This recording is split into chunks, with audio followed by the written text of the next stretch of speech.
yum. It's time for a tasty and refreshing snack. David Crane's Amazing Movie Time!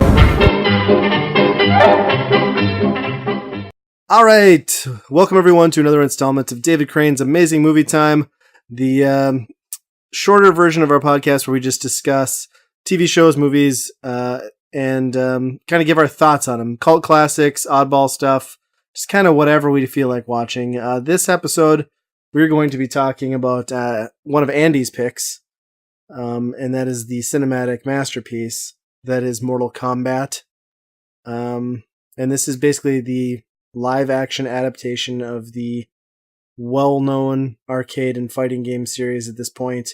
I probably won't get bogged down in the description for this movie because it's Mortal Kombat. What do you need to know? People punch people. I'm Ryan, as always, and I'm joined by Andy and Nate. So what do you guys think about this movie, other than the amazing soundtrack?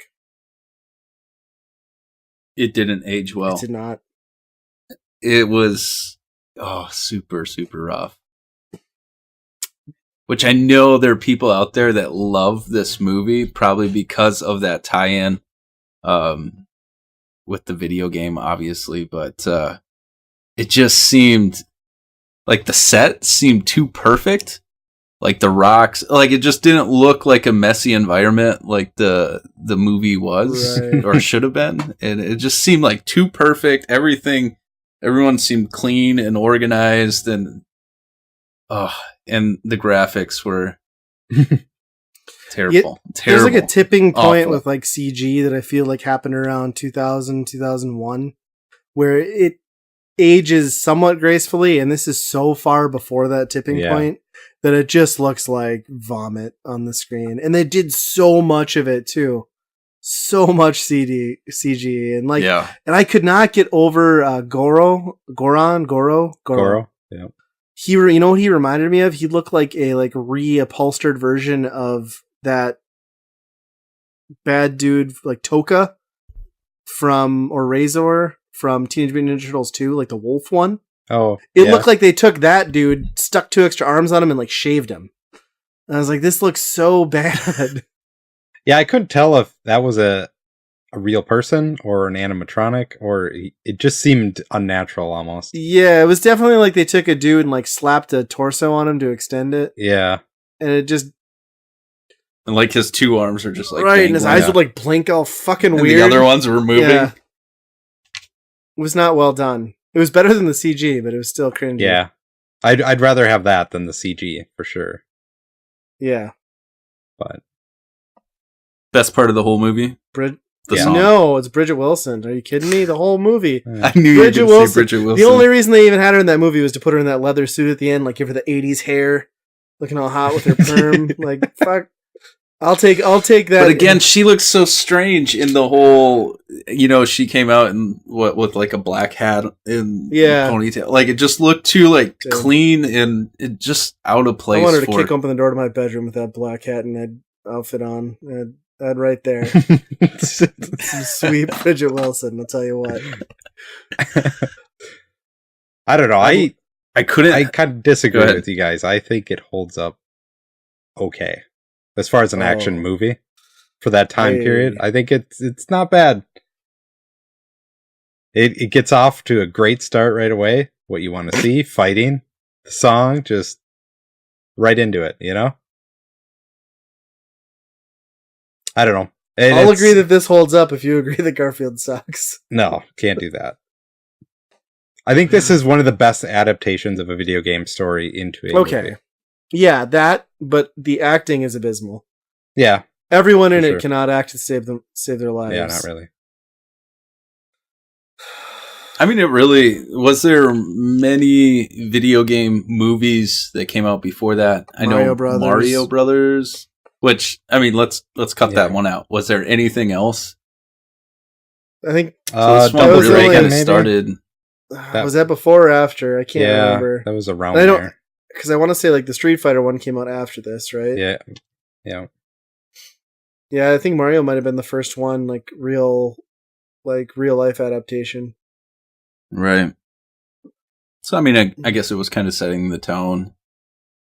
Yeah. I felt like for what Mortal Kombat was, it was that edgy alternative to Street Fighter, and I think they got that, like, they made the movie kind of tie in with that fairly well. So there weren't a lot of parents that were like, yeah, you should go see Mortal Kombat, have a good night, and so it really held up to that, I suppose. But yeah, I mean, I had a really hard time sitting through this. I will say, like, there was a few instances where, like, the set design was, like, really well done. Like, they spent a lot of money.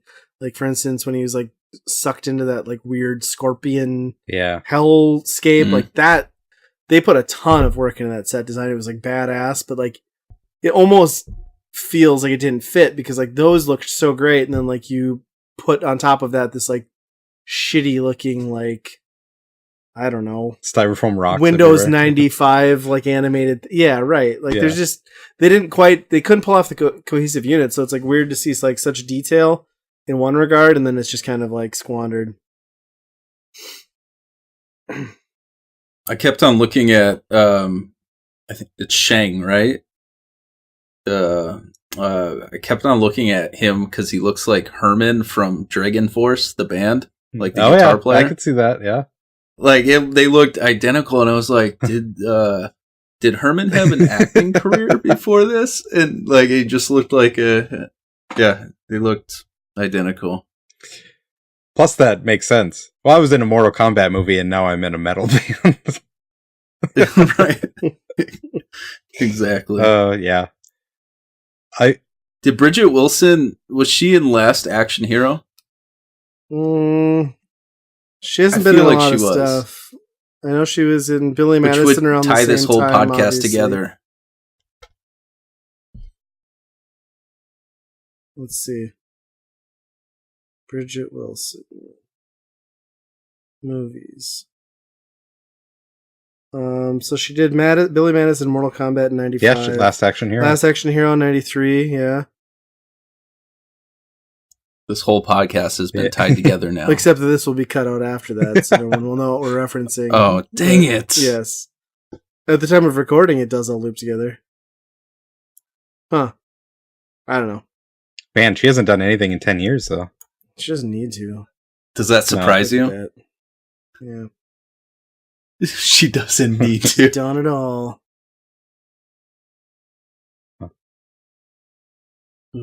Yeah. Can we talk about Johnny Cage? Because I'm confused on if he was 90s cool or if he... I thought he was supposed to be a piece of shit. Think so? I mean, yeah, to some extent. I mean, he was kind of arrogant, for sure. But that was his character, right? Yeah, I mean, I think they intended him to be cool, but, like, it didn't work. And, like, he was just kind of like this asshole, and then all of a sudden he's the hero, kind of, at the end. Yeah. I just feel like, the way he dressed and everything, he didn't seem like the ultra arrogant, cool guy. Like movie star guy. Right. He seemed like he should have been like an uncle on Full House or something. Well, maybe he was. Maybe that was like part of his acting portfolio. Maybe he was also an uncle. Yeah, I didn't like his character at all. It didn't really fit. No. No. I think my favorite part of this whole movie is at the very end when he finishes off that bad guy. I didn't even care enough to memorize anybody's name.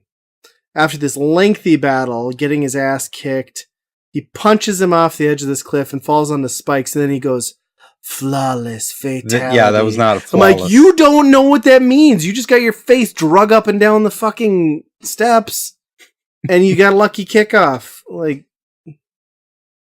I love how those spikes just randomly decided to puncture that paper. And then it's like, I wonder what's going to happen as they're up top above them all. Talk about a cheap ass practical effect too. It's like they just layered glittery paper on top of a mat. It's slowly poking through and just look like shit. Yeah. And then, of course, he gets like the cringy moment, like talking to his ghost brother, and like it was just so cheesy and stupid.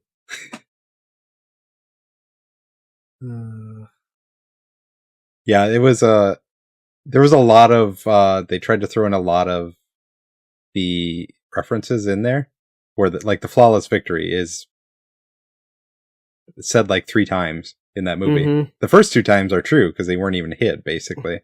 Right. And I mean, that's a condition in Mortal Kombat. But I don't know, when Scorpion is doing his get over here, like that's his signature line. Right. And then when he goes in that like hell dimension or whatever, he's just all over you. He's like, hey, come over here. No, get down from here. Like, right. You have one line and you're not saying it right. Yeah. No, that I will give it that. Like they did pay a lot of attention to like the source material. I think probably to the film's detriment, but and that ending too with the what's going on, the setup for the sequel. Oh yeah, with like the $5 special effects and like yeah. And Raiden's a god. He's the god of lightning, but he's not allowed to participate, even though he's a fighter in the game as well. Right. I think they said finish him multiple times. They're like, finish him. Finish him quickly. Finish him. And how did Johnny Cage end up with Bridget Wilson at the end of this thing? Like, they barely talked. He did almost nothing, and he was a complete tool. It's like, we came back alive. I guess I'll fuck this guy. Like, why not? The Asian guy's already taken. He did sacrifice to fight at the end. Yeah. Too little, too late. Yeah. Actually, I mean, when we were talking about the real star of this movie, it's Liu Kang's hair, right? Or is it, what's his name's hair from the Highlander? Because that's pretty sweet. Wait, which one was that? Their master. Like the white-haired dude. Oh, yes. Yeah. Raiden, right? Is it Raiden? Okay. Yeah. Yeah. That's right, yeah. Talk about bad acting, too. Holy crap. Yeah, he was not great. Oof. There's a lot of that. I think he might have taken the cake, though. He was just, like, so... Like, he was... There was times where he was, like, giggling and laughing or something, and I'm like, is this supposed to be... Is this supposed to be in the movie, or is this a blooper? I don't know. Right. No, I noticed that, too. I was like, what the...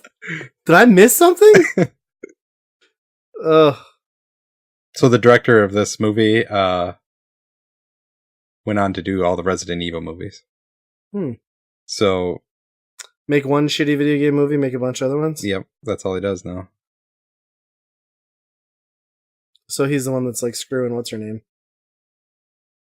Mila Jovovich, yep. Yeah. Well. It's a Johnny Cage scenario in real life. Do a bunch of shitty work, end up with a girl. How many Resident Evil movies are there? Like 10? Too many? 7? Oh, 7. There's a lot, yeah. I want to see what the guy that played Johnny Cage, but he did, because he just seems like he's a dad on a sitcom or something instead of... Yeah, not much. Oh, he was in a Resident Evil movie. Which one? Extinction. Oh, yep. I know his character, yes. Yes, I do recall him. Huh. I've watched all of those, sadly, and they're all not great. First one was, like, passable, but the worst on source material. Oh, yeah, when you talk about this is pretty close to the story of Mortal Kombat, where Resident Evil has nothing to do with it. No, Resident Evil, the second film, is the best, like, as far as fan service, but it's also not a good movie. Mm-hmm. But if you're a fan of Nemesis, it's that movie, or that game. He looks so bad in that movie, too. Let's vote this thing. How many blobs do you guys give this thing? 1 out of 5 on David Crane's amazing movie time scale.